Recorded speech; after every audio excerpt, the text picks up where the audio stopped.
하나님이 우리를 얼마나 소중히 여기시는지, 얼마나 지켜보고 계시는지 기억해야 합니다. 내가 얼마나 소중한 존재인지 이렇게 알려주시는 거예요. 하나님이 허락하지 않으시면 나에게 어떤 일도 벌어지지 않습니다. 하나님이 계획을 세우지 않으시면 오늘 하루 나에게 어떤 일도 벌어지지 않습니다. 그러나 하나님이 계획하셨고 허락하셨기에 오늘 이 시간이 있고 오늘 만나는 사람들이 있고 이 시간 이후에도 누군가를 만나고 무언가를 할 겁니다.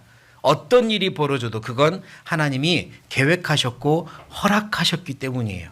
그리고 그 모든 계획과 허락하심의 목적은 나의 걸음이 가장 영광스럽게 되게 하려고, 하나님 앞에 섰을 때 가장 부끄럽지 않게 하려고, 그리고 나를 통해서 하나님도 영광 받으시려고 그렇게 계획하신 거예요.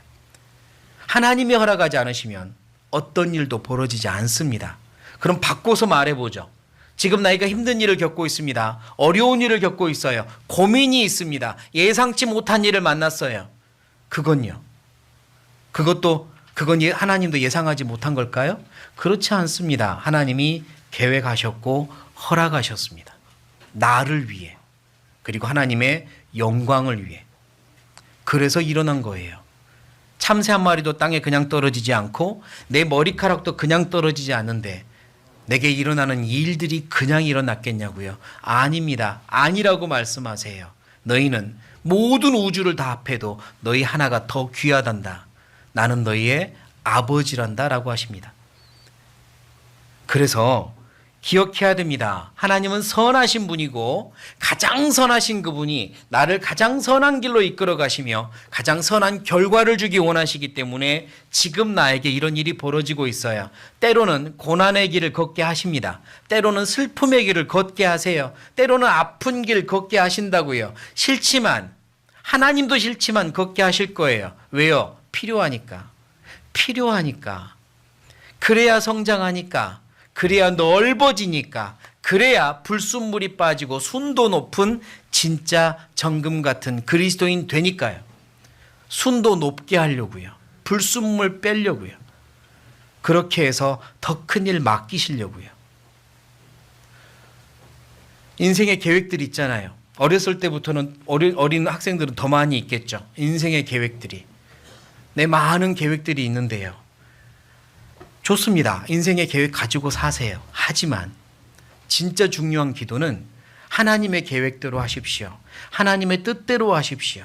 하나님의 뜻대로 살고 싶습니다. 그게 제일 중요한 인생의 계획이 되어야 합니다. 하나님의 계획대로 저는 사는 게 제 계획입니다.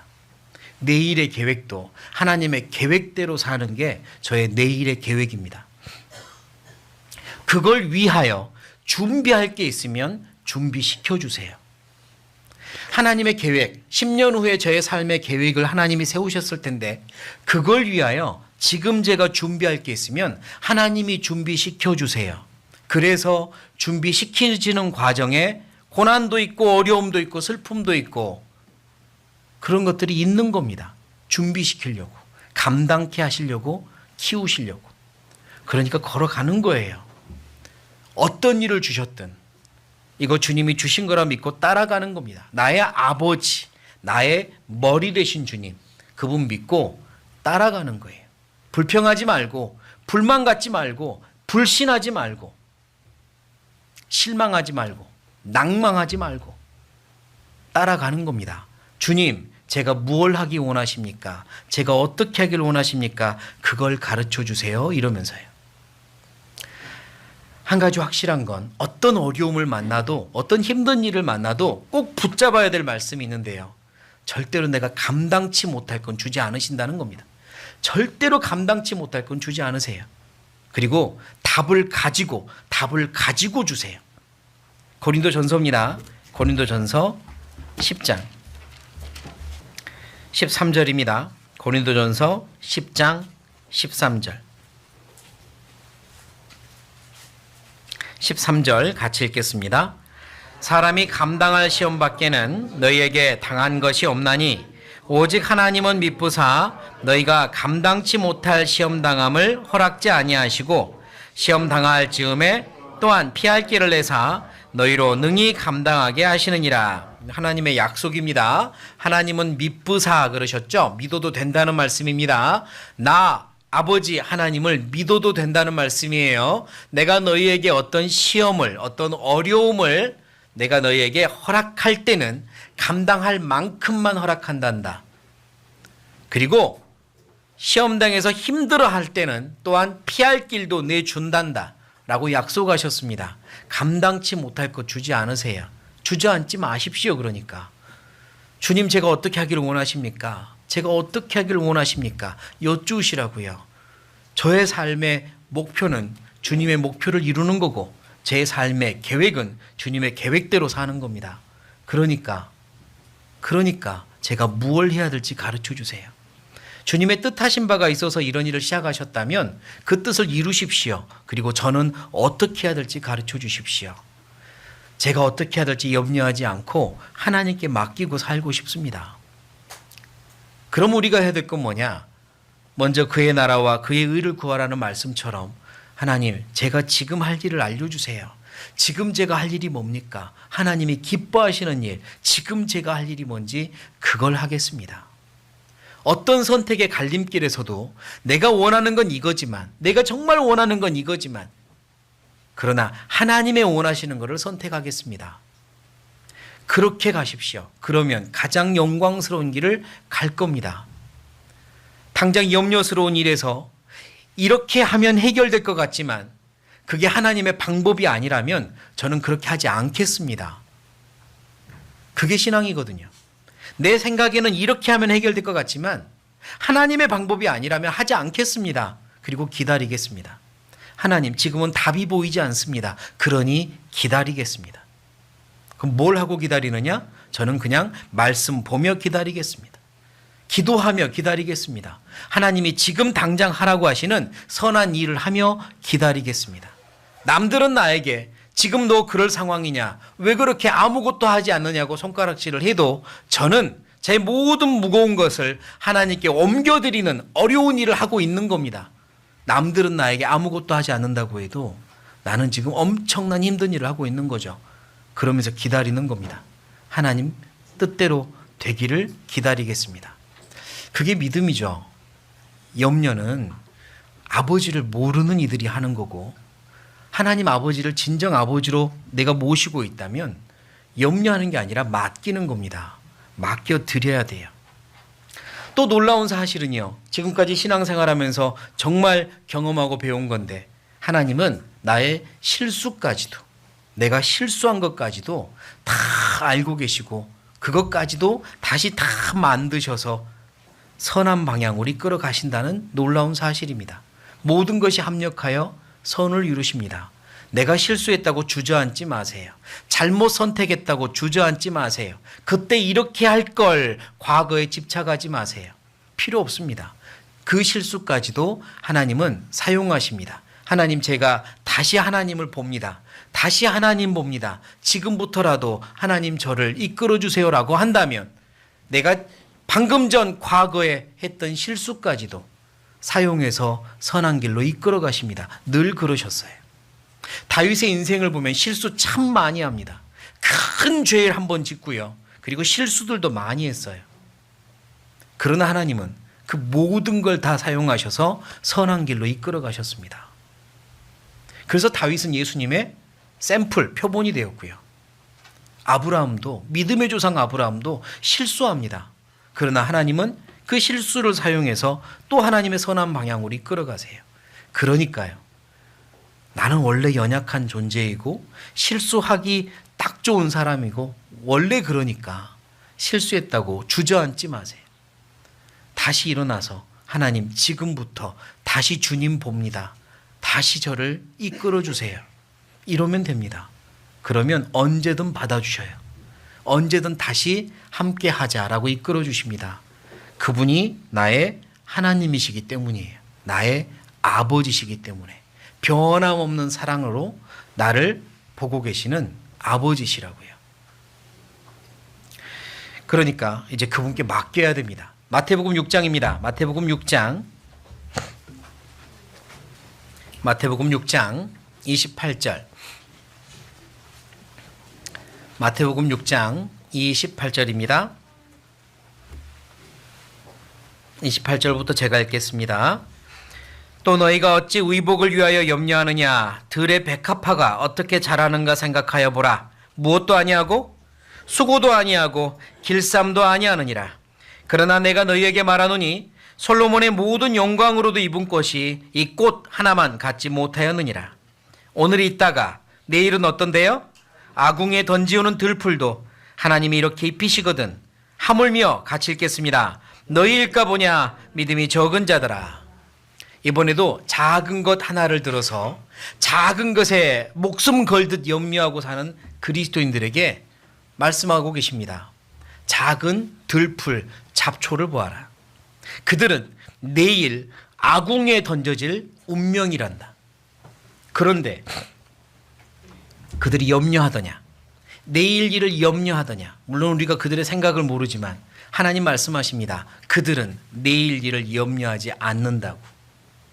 저 아름답게 핀 벚꽃들도 내일이면 한 잎 두 잎 떨어지고 금방 다 떨어집니다. 그들이 내일 떨어질 것 염려하더냐? 하나님 말씀하십니다. 그들은 염려하지 않는다고. 오늘의 영광을 입고 산다고. 작은 들풀 하나는요, 자기들이 수고하고 부지런히 길쌈하듯이 노력하고 정교하게 계획 세우고 그러지 않습니다. 하나님이 입혀주신 대로 입고 때를 따라서 그렇게 하나님이 하시는 대로 따라가는 거예요. 솔로몬은 당대의 최고의 기술자들, 당대의 최고의 이 직물들, 재료들, 그리고 가장 비싼 것들을 가지고 옷을 짜서 입었을 겁니다. 솔로몬의 옷은 아마 그동안 어떤 왕이 입었던 옷보다도 더 화려하고 비쌌을 거예요. 그러나 하나님 말씀하십니다. 솔로몬의 옷은 들풀 하나보다 영광스럽지 못하다고. 사람들은 박수를 치며 저 옷을 누가 입어볼까? 솔로몬 왕만 입을 수 있는 저 놀라운 옷, 그에게 영광을 돌렸을지 모르지만 하나님은 들풀 하나만 갖지 못하다고 하셨습니다. 왜냐? 이 세상에서 입었을 때는 좀 아름다웠을지 모르지만 천국으로 가져갈 수 있는 게 하나도 없거든요. 하나도 남지 않거든요. 그래서 하나님은 영광스럽지 않다고 하셨어요. 자기가 수고하고 자기가 길쌈하고 그렇게 해서 입은 것 영광스럽지 않다고 하셨습니다. 들풀은 자기가 수고하지 않아요. 하나님이 입혀주십니다. 그리고 떨어질 때는 그냥 순종하고 떨어져요. 내일 아궁이에 던져지면 그게 운명인가 보다 하고 순종합니다. 그리고 하루를 사는 들풀도 하나님이 영광스럽게 보세요. 그리스도인이 그래야 한다는 말입니다. 내일 아궁이에 던져줘도 오늘은 주님을 위해 사는 겁니다. 주님과 함께 사는 거예요. 내일 일을 너무 염려하지 마세요. 주님께서 이끌어 가십니다. 죽이면 죽이시죠. 살리면 살리시죠. 그게 주님 뜻이면 따라가면 되잖아요. 불 속에 들어가라 하면 들어가면 되고 물 속에 들어가라 하면 들어가면 돼요. 그게 하나님 뜻이면 따라가면 돼요. 또한 하나님 뜻이면 높은 곳에 올리시기도 하고 영광스러운 자리에 세상에서 두기도 하십니다. 그게 하나님 뜻이면 또 겸손히 따라가면 돼요. 내가 올라가려고 하고 내가 벌어들이려고 하고 내가 입으려고 하고 그 모든 것들은 하나도 영광스럽지 않습니다. 천국 가서 계산될 거예요. 하나님이 하십니다. 하나님이 하게 좀 두세요. 하나님이 하시도록 드리세요. 하나님 이 문제는 하나님께 맡깁니다. 저는 무엇을 할까요? 그럼 언제든지 대답하세요. 먼저 그의 나라와 그의 의를 구하라. 먼저 그의 나라와 그의 의를 구하라. 하나님의 복음을 위한 일을 하라. 지금 네가 하는 일이 복음과 상관이 있느냐? 지금 네가 애쓰는 그게 하나님의 나라와 영원한 나라와 상관이 있느냐? 복음과 상관이 있는 것, 영원한 나라와 상관이 있는 걸 해라. 나머지는 내가 책임지 마. 나머지는. 그게 아버지의 약속이라고요. 염려하지 말아라. 내가 하마. 너는 내가 부탁한 걸 해라. 하나님은 지금도 나를 위해서 영광의 옷을 짜고 계십니다. 천국에 가서 입혀주실 영광스러운 옷 말이에요. 구원의 옷 위에 입혀주실 영광스러운 옷을 짜고 계세요. 나를 위해서 준비하고 계세요. 그리고 그 영광을 입을 만한 자격이 있게 하기 위해서 이 땅에서 이런 일도 저런 일도 겪게 하세요. 그 영광을 입게 하시려고. 솔로몬이 입었던 그 어떤 옷보다 하나님이 입혀주신 옷이 훨씬 더 영광스러울 겁니다. 그러니까 따라가는 거예요. 내일 아궁이에 던져진다 해도 상관없습니다. 오늘 주님께서 입혀주시는 대로, 주님께서 계획하시는 대로, 심으시는 대로 저는 그렇게 살고 싶습니다. 그렇게 살면 내일도 책임지십니다. 하물며 너희일까 보냐, 이렇게 말씀하세요. 우주 만물 그리고 저 아름다운 자연의 모든 창조물들을 창조하시고 봄, 여름, 가을, 겨울 예쁘게 입히고 계시는 하나님께서, 매 계절마다 작품을 만들고 계신 하나님께서 우리에게 하신 말씀이 하물며 너희일까 보냐, 너희가 진짜 내 작품이다 라고 말씀하시는 거예요. 에베소서입니다. 에베소서 2장 10절 같이 읽겠습니다. 우리는 그의 만드신 바라 그리스도 예수 안에서 선한 일을 위하여 지으심을 받은 자니 됐습니다. 우리는 그의 만드신 바라. 원어적인 의미로 또 다른 번역본으로 우리는 그의 만드신 작품이라 라고 의미합니다. 우리는 그분이 만드신 작품입니다. 창조하실 때 작품으로 만드셨고 주님으로 거듭났을 때 또다시 새로운 사람으로 작품으로 만드십니다. 그리고 계속해서 완성시켜 가세요. 진행 중입니다. 그리스도 예수 안에서 지으심을 받았다 했죠. 거듭난 그리스도인들은 구원받는 그 순간 새로운 창조물이 되었고 그때부터 또 지어져 가는 거예요. 하나님 안에서 더 완성된 모습으로 주님 만날 때까지 만들어져 가고 있습니다. 우리는 그 과정 중에 살고 있는 거죠. 그러니까 내게 주어지는 어떤 일들도 하나님이 나라고 하는 작품을 완성시키기 위하여 계획하신 것이라고 믿으면 틀림없습니다. 따라가시면 돼요.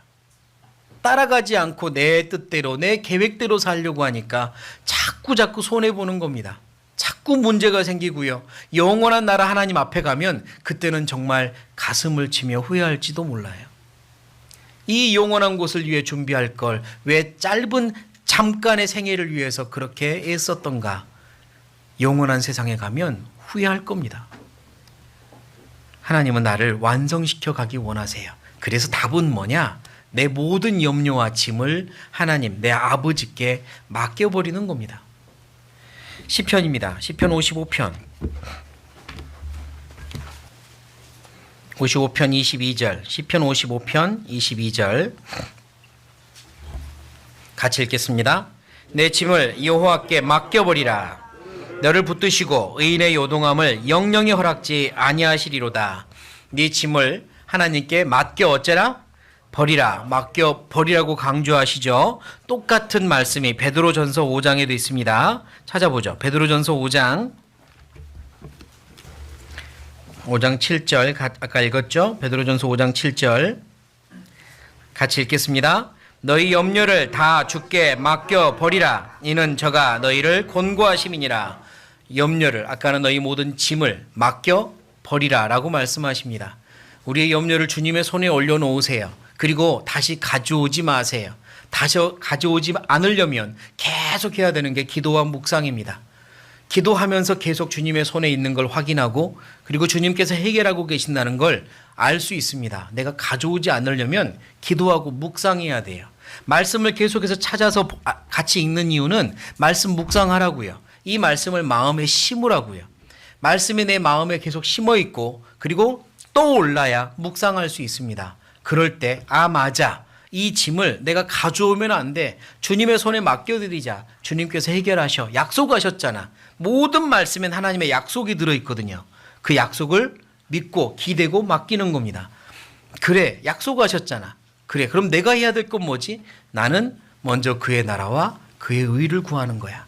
그리하면 이 모든 것을 책임지겠다고 약속하셨어. 마태복음 6장입니다. 마태복음 6장 33절 34절 33절 34절 같이 읽겠습니다.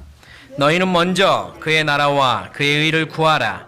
그리하면 이 모든 것을 너희에게 더하시리라. 그러므로 내일 일을 위하여 염려하지 말라. 내일 일은 내일 염려할 것이요 한날 괴로움은 그날에 족하니라. 이게 답입니다. 우리는 내가 가지고 있는 여러 가지 염려와 문제들 하나님께 맡기고 나는 오늘 하나님이 내가 하기를 원하시는 걸 최선을 다해서 하면 됩니다. 먼저 그의 나라와 그의 의를 구하기 위해 내가 할 일을 하면 됩니다. 그러면 하나님이 나머진 책임지십니다. 분명히 책임지세요. 뭘 먹을까? 뭘 입을까? 그 부분도 하나님이 책임지십니다. 오늘 하루를 내게 맡겨진 위치에서 성실하게 살아가면, 정직하게 살아가면 하나님 책임지십니다. 그리스도인답게 오늘 하루를 살면 책임지십니다. 먼저 해야 될 것, 우선순위, 그리스도인의 우선순위대로 살면 책임지십니다. 말씀을 묵상하고 무릎 꿇고 기도하고 형제자매들과 교제하고 복음을 전하고 그 우선순위들, 모든 주어지는 기회에 그것들을 먼저 붙잡고 살려고 노력하면 나머지는 하나님이 책임지십니다. 경험해 보셔야 돼요. 정말 그런지 그렇지 않은지 경험해 보셔야 돼요. 하나님이 여러 가지 방법으로, 때로는 기적적인 방법으로, 때로는 세상의 제도와 법률을 바꿔서라도 책임지시니까 경험해 보셔야 돼요. 내가 주님을 위해 살면 주님이 나를 책임지신다. 오늘 하루를 내게 주어진 위치에서 성실하고 정직하게 그리스도인답게 살자. 그리고 내가 알고 있는 내 양심과 신앙 안에서 우선순위대로 살자. 저 우선순위 바닥에 있는 것에 먼저 집중하고 그러지 말고 영원한 세상에 영원한 나라에 갔을 때 후회할 것에 집중하지 말고 하나님이 기뻐하시는 것, 내 영혼이 내 안에 계신 성령님이 기뻐하시는 것, 그것에 집중하면서 살아보자 하고 마음 다짐하는 겁니다. 그리고 그렇게 사는 거예요. 그러면 하나님께서 분명히 책임지십니다. 그리스도인은요, 세상 사람들과는 구원받지 않은 사람들입니다. 구원받지 않은 사람들과는 염려가 달라야 돼요. 먼저 그의 나라와 그의 의를 구하는 겁니다. 아까 염려의 원어적인 의미는 마음이 나누다, 마음이 나누어지다, 찢어지듯 나누어지다, 목을 조르다. 그게 염려의 원어적인 의미에 해당한다고 말씀드렸죠. 여기 33절에 너희는 먼저 그의 나라와 그의 의를 구하라. 여기서 구하라는 마음을 합하다입니다. 한 마음이 되다예요. 두 마음을 품지 않고 한 마음으로 마치 돋보기로 초점을 맞추듯 딱 하나의 초점에 구하는 겁니다. 근데 그게 그리스도인이 해야 되는 염려인 거예요. 마음이 나누어지는 게 아니라 마음이 하나로 모이는 겁니다. 구하라. 무엇을 위해 살까? 어떻게 살까? 한 가지 목적으로, 한 가지 방향으로 사는 겁니다. 구하라. 먼저 그의 나라와 의를 구하면서 합시다. 어떻게 하면 하나님이 영광 받으실까? 어떻게 하면 복음 전할 수 있을까? 어떻게 하면 내 사랑하는 가족, 친척, 이웃, 친구들에게 이 사랑 전할 수 있을까? 그것에 조금 더 마음을 집중하고 염려하십시오. 그거는 고민하십시오. 그리고 기도하십시오. 하나님 가르쳐 주세요. 제가 어떻게 해야 될지 가르쳐 주세요. 어떻게 해야 우리 부모님, 우리 가족, 내 이웃, 친구들에게 이 복음 전할 수 있을지 가르쳐 주세요. 가르쳐 주시는 대로 하겠습니다. 그 기도를 하는 거고요. 그리고 두 번째 염려는 교회를 위해 하는 겁니다. 교회를 위해. 어떻게 해야 우리 교회가 더욱더 귀하게 하나님께 영광 돌리며 쓰임받을까? 그게 그리스도인이 해야 되는 염려인 거예요. 고린도 후서입니다. 고린도 후서 11장. 고린도 후서 11장 28절. 28절 사도 바울의 고백입니다. 28절 같이 읽겠습니다. 이 외의 일은 고사하고 오히려 날마다 내 속에 눌리는 일이 있으니 곧 모든 교회를 위하여 염려하는 것이라. 바로 위를 보면 사도 바울은 어느 누구보다도 많이 고난과 핍박을 받았다고 위에 설명하고 있습니다. 맞기도 하고 굶주리기도 하고 배신을 당하기도 하고 죽을 위험에 처하기도 하고 어느 누구보다 많은 아픔과 슬픔과 고통을 겪었습니다. 그런데 그는 자신 있게 말하는 게 뭐냐? 그 어떤 것들도 나에게는 염려의 제목이 되지 못했는데 나를 정말 마음을 누르게 하는 염려의 제목이 하나 있다. 그게 뭐냐? 교회다라고 말하는 겁니다. 그게 교회다. 나는 교회에 온 마음을 집중하여 고민하고 기도하고 염려한다. 그게 그리스도인의 염려의 제목이죠. 그건 주님이 기뻐하십니다. 먼저 그의 나라와 그의 의를 구하라는 그의 하나님의 소원에 합당한 염려입니다.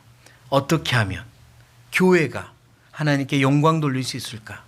어떻게 하면 교회가 더욱더 사랑으로 가득하고 또 복음이 전해지고 그 안에서 모든 형제자매들이 함께 기뻐하며 충만한 신앙생활을 할 수 있을까? 어떻게 하면 나는 그렇게 쓰임받을 수 있을까? 나는 위치가 어디일까? 그리고 내 위치에서 내가 해야 될 일은 뭘까? 고민하는 겁니다. 그리고 어려운 일이 있을 때 그때는 같이 기도하며 하나님 도와주세요. 그렇게 기도하면서 저는 무엇 할까요? 저는 무엇 하기 원하십니까? 기도하는 겁니다. 그게 그리스도인의 거룩한 염려의 제목이죠. 복음을 위해서 그리고 교회를 위해서 그건 마음을 집중하여 기도하고 염려하십시오. 다시 말씀드리지만 그리스도인은 염려할 것에 집중하시면 안 됩니다. 묵상도요. 상황을 묵상하지 마세요. 염려거리 묵상하지 마세요. 곱씹으지 마세요. 이거 어떻게 하지? 저거 어떡하지? 이거 어떻게 하면 좋지? 계속 곱씹어봤자 나한테는 정신적인 노동만 될 뿐이고 도움되는 게 없어요. 그러니까 묵상은 상황과 염려의 제목을 하는 게 아닙니다. 묵상은 하나님을 묵상하는 거예요. 나의 아버지가 어떤 분인지만 묵상하세요. 나의 아버지가 이런 분이시지. 나의 아버지가 이렇게 창조주고 능력 있으시고 선하신 분이지. 그것만 묵상해도 그분의 크신 손에 내 염려의 제목 올려놓을 수 있다고요. 묵상은 하나님을 하는 거고 하나님의 약속의 말씀을 묵상하는 거며 그리고 그의 나라와 그의 일 어떻게 하면 복음을 전할까? 어떻게 하면 교회가 하나님께 영광을 돌릴까? 그것에 묵상하는 겁니다. 그게 그리스도인의 어찌 보면 염려의 제목이죠. 그러면 나머지는 하나님이 하십니다. 염려하기 전 먼저 무엇하라? 무엇하라? 기도하라. 하나님, 제가 어떻게 하길 원하십니까? 제가 어떻게 하길 원하십니까? 이렇게 기도하십시오. 늘 기도에 대해 설명할 때마다 드리는 말씀이지만 이거 해주세요. 저거 해주세요. 이게 필요해요. 저거 필요해요. 이렇게만 기도하지 말라고요. 그거 아니에요. 제가 어떻게 하길 원하십니까? 하나님 뜻이 무엇입니까? 제게 필요한 걸 하나님이 허락해 주십시오. 하나님 뜻대로 살기 원합니다. 저를 이끌어 주세요. 나의 뜻대로 마옵시고 아버지 뜻대로 하옵소서. 그게 진짜 기도의 제목이 되어야 합니다. 그러면 하나님께서 내가 구하지 못한 것까지 다 들어주실 겁니다.